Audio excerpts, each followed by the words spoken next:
اللهم صل على سيدنا محمد.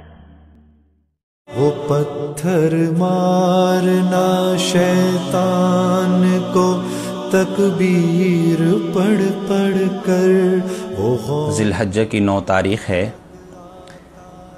اس تاریخ سے ایک اہم حکم ہمارے اوپر لاگو ہوتا ہے جس کو تکبیرات تشریق کہا جاتا ہے. اس مہینے میں 5 دن چاند کی 9 تاریخ سے لے کر چاند کی 13 تاریخ تک 9, 10, 11, 12 اور 13 ان 5 دنوں میں ہر فرض نماز کے بعد تکبیرات تشریق کا کہنا، بلند آواز سے کہنا، یہ ضروری اور واجب ہے. لہٰذا 9 ذی الحجہ فجر کی نماز سے یہ تکبیرات شروع ہو جائیں گی اور 5 دن تک عصر کی نماز تک ان تکبیرات تشریق کو کہنا ضروری ہے اور اس کو بلند آواز سے کہنا چاہیے. جب جنازہ اٹھایا جاتا ہے تو اس وقت بھی حکم یہ ہے کہ جنازہ کے ساتھ ساتھ چلتے ہوئے آپ دل میں چاہے ذکر کریں، استغفار کریں، درود پاک پڑھیں، جو بھی آپ پڑھنا چاہیں دل میں آہستہ آواز کے ساتھ پڑھیں.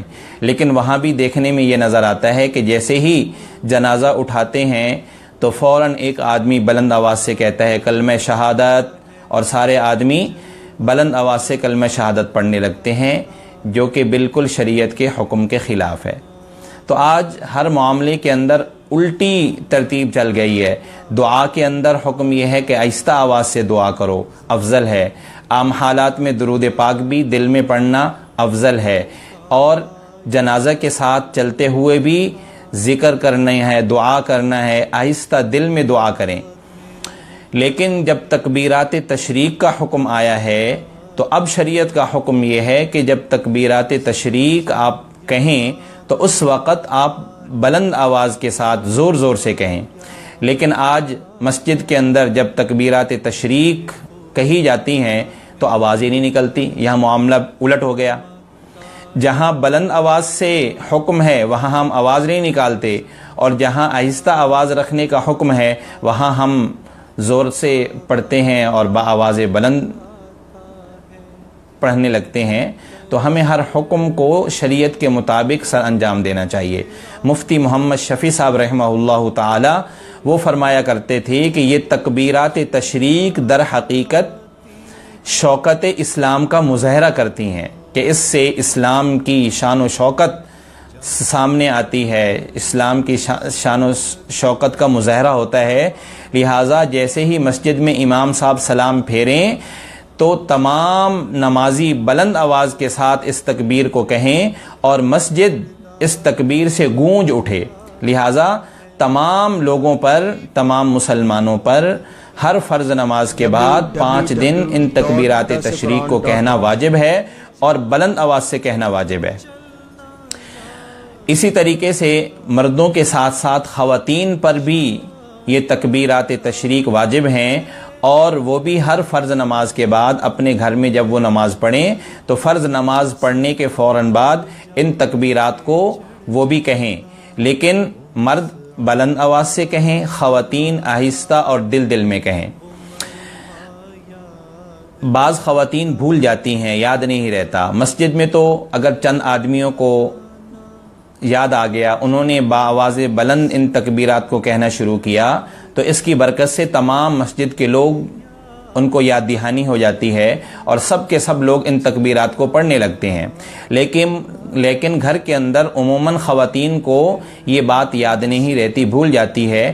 اس لیے خواتین کو چاہیے کہ ان تکبیرات کو لکھ کر جہاں وہ نماز پڑھتی ہیں، جائے نماز ہے، وہاں سامنے دیوار پر ان تکبیرات کو لکھ کر لگا دیا جائے، آویزاں کر دیا جائے.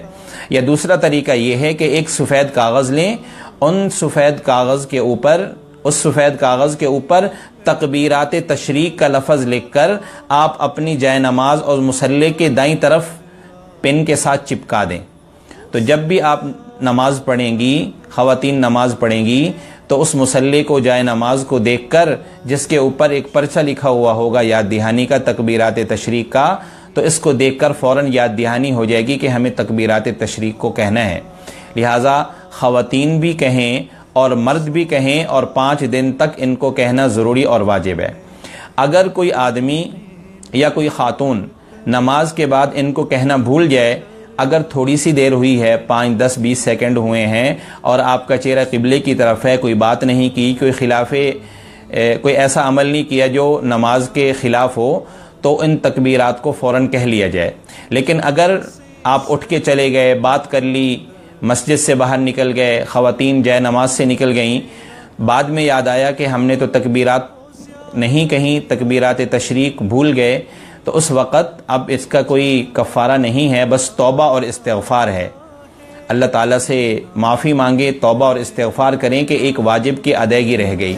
پہن کر صرف 2 کپڑے میرا وہ چیز